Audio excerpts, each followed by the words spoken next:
Hey everybody, I'm Casey Scott. And I'm Dr. Matt Woolley. We are the hosts of Project Recovery, and we'd love to tell you about a new podcast. It's called Stranger Becomes Neighbor. It's been 2 years since the U.S. pulled out of Afghanistan. More than 80,000 people desperate to flee Taliban rule made it to America, but the story didn't end there.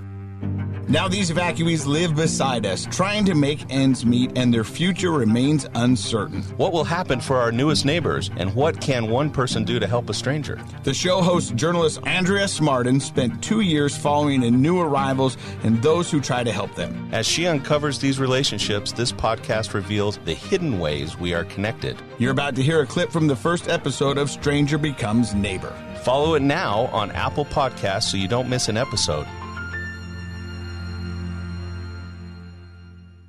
Baran is not her real name. She asked that we use a pseudonym to protect her family. Back in the 90s, the Taliban beat up her father and broke his back because he was training women to work in the medical field. The family fled to Iran for several years. But 15-year-old Baran was born after American forces and allies occupied Afghanistan and ousted the Taliban from power. Her family decided it was safe. Now it's a good place. Afghanistan is good for living.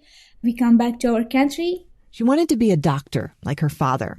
She had every reason to believe she could achieve her goal, and she was in a hurry. Baran finished high school 2 years early, at the age of 15, but she never got to attend her graduation ceremony or take the exam to get into medical school. By August 2021, all of her plans evaporated. Taliban fighters marching through the streets, dressed in all white, the color of the Taliban's flag, and a symbol they're ready for martyrdom. Suddenly, the focus was on escape and survival. The Americans were withdrawing from Afghanistan, and Baran found herself at the Kabul airport, one of many Afghans desperate for a way out. This is what crowds have to face to get inside. For 5 days, they waited on the street outside the airport. Baran, her parents, her 31-year-old sister, her 2 older brothers, their wives, and kids. All Afghanistan came to the airport to enter to the gate, and it was very crowded. Everybody lost each other. American troops worry if they open the gates, people will flood in. And then the gates opened. As they pressed forward, Baran's sister was carrying her 4-year-old niece, their brother's daughter, and they were knocked to the ground. They managed to get up before they were crushed. They made it through the gates. But when Baran looked around, several family members were not there. And when we entered to the gate, we lost our parents. One of their brothers and his wife, the niece's parents, didn't make it either.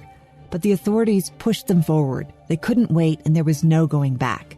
They flew to Qatar, hoping the rest of the family would follow.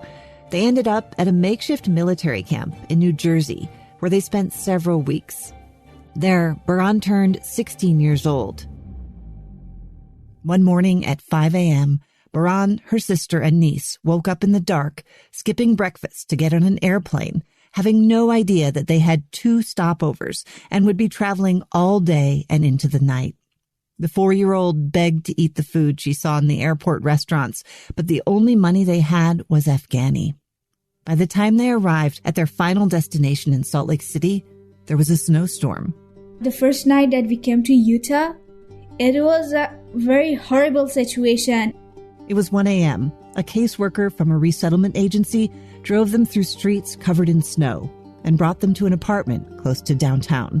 When he opened the door and when he entered to the house, it was very cold. There was no power, no heat. And this apartment was dark, completely dark. Standing in the dark room, she couldn't find the words to communicate with the caseworker. Even I couldn't talk with our caseworker that how we can turn on the heat, how we can turn on the lights. Even we don't have the phone to call him that come here. They asked the caseworker to come back the next day.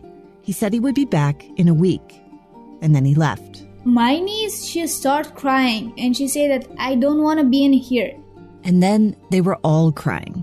There was a chair with a box of household items, toiletries, and laundry soap stacked in the middle of the living room, and some food in the kitchen left by the agency. Their niece was hungry. They'd been traveling all day without a meal. Without power, they couldn't cook, so they gave her a glass of milk and some bread. As women alone, they didn't feel safe. The lock wasn't working, so they pushed a table against the door. Before they left Afghanistan, they had never spent a night without their family. They were all alone in a strange land. And my sister said, so what should we do? We want to go back to the airport and I want to sit there. At least there's a kind of people, there's a population. If we live in here with this kind of situation, I want to come back to Afghanistan. If there's a Taliban, it's okay. Just I want to go back. What will happen for Baran and her family?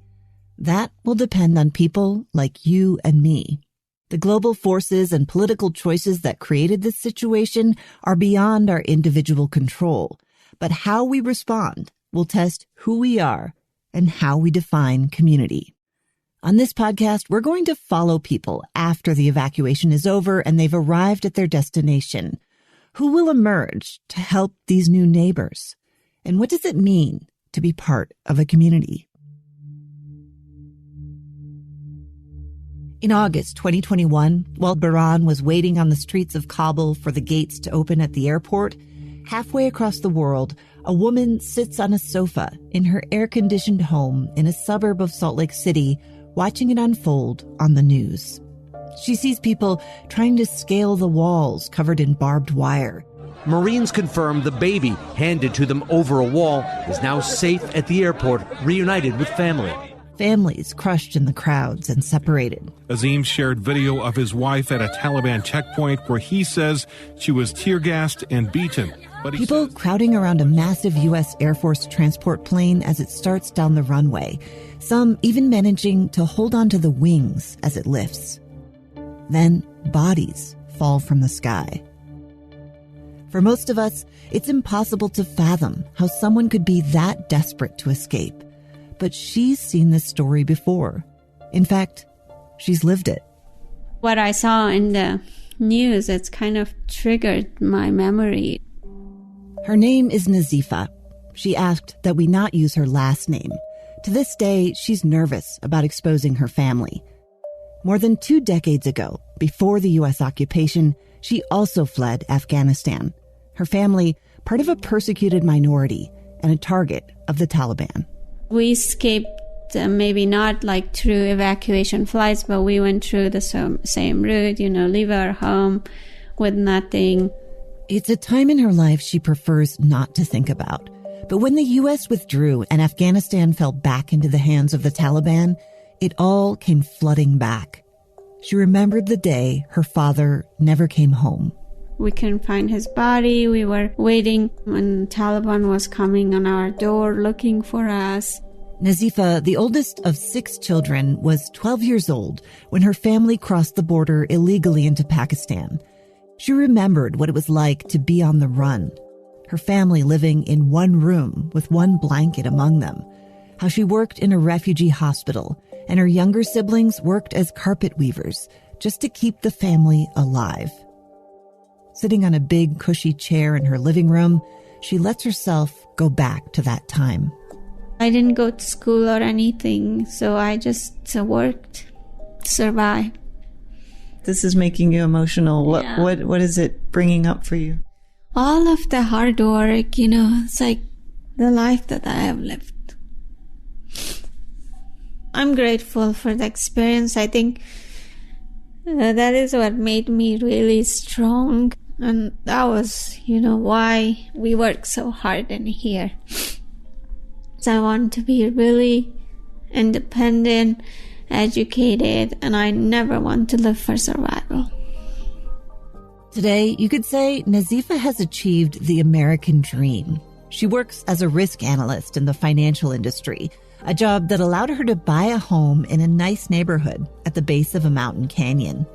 How she got there is another story that we'll get to in the next episode. Suffice it to say, she didn't do it alone.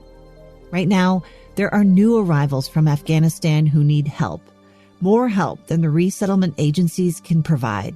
So she and others are stepping up to volunteer. Thanks for listening to this clip of episode 1 of Stranger Becomes Neighbor, out now from KSL Podcasts. Find our show on kslpodcast.com. You can follow us now on Apple Podcasts or wherever you listen so you don't miss an episode.